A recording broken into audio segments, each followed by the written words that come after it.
Okay, good morning. Welcome to Math problems number 123. MathProblems number 123. It took us 3 times to turn the camera on. Isn't that weird? Yeah. All right. So we're on word problems, right? Yep. And we saw a cool couple of word problems in the book today. So we're just going to do one of them, kind of like the one in the book, for our problem. Yeah. You ready? What's the first rule of word problems? Read the problem carefully. Got to read it carefully. All right. You ready to read it carefully? Yep. I buy a book using quarters. Okay, so you go to buy a book and you hand over some quarters. If I had used dimes, I would have needed 3 more coins. Oh, that's interesting. How much does the book cost? What? Okay. Okay. Do you understand this problem? Yep. All right. Good. What do you want to do? Well, we could write down the value of the quarters and the value of the dimes, and we know they're going to be the same. Why? Well, because you both buy a comic book with them. Right. Okay.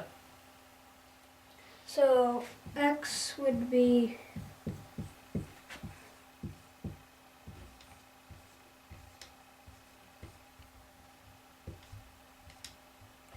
Okay.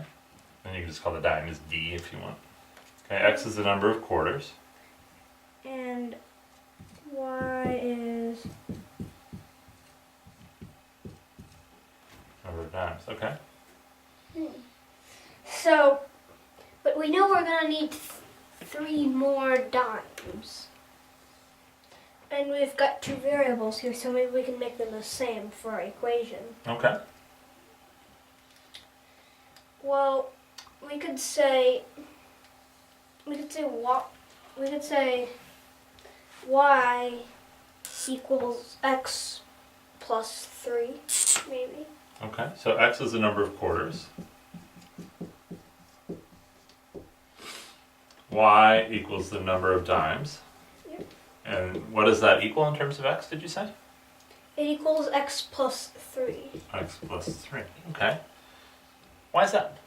Because you have three more dimes. You have 3 more dimes. Right, if I would have used dimes to buy this book, I would have needed 3 more coins. Okay. Yep.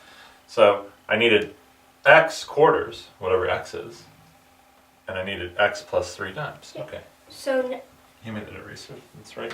Oh wait. Sorry. You don't even have to reach down. Okay. So what now? What do you want to do now? Now that we have a variable for the number of quarters and for the number of dimes, that's great. well, we could try to set up an equation, but if we do x equals x plus 3, that can't be equal. Yeah. X definitely does not equal X plus 3. That's the do not equal sign. Okay. The number of quarters can't equal the number of quarters plus 3. Yeah. So that doesn't help us. Well, but the values are gonna be the same Why? because you're buying a comic book with both of them. They buy the same book. Yeah. Okay. So what are the values? The value, well, you're gonna have for x it's gonna be 25x.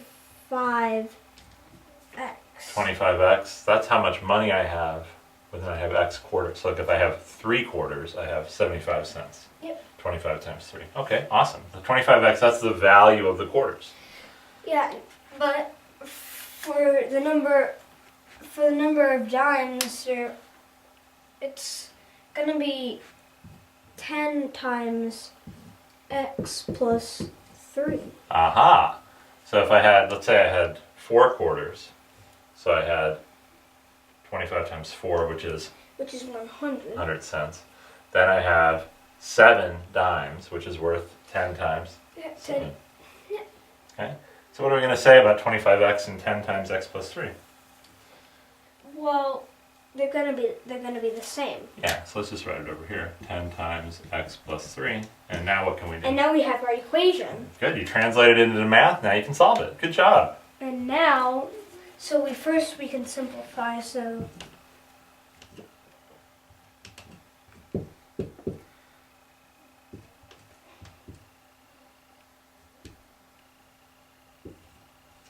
Okay, 25x equals 10x plus 30. That's good. Then, Alright, what now? Then you could get rid of the 10x on that side.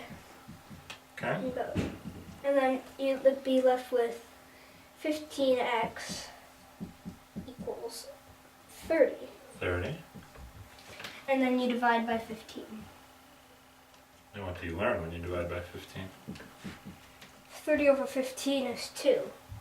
So x equals 2. Okay, what does that tell us? You're gonna need you're gonna need 5 dimes to buy. You're gonna need 5 dimes to buy this comic book because it's 10 times x plus 3. Okay. And 25x is 50, so they're the same. Hey! You did it! You solved that! This is a really tricky equation, isn't it? Yeah. That's pretty fun though, right? Yeah. Alright, good job this morning. Good job. Good job.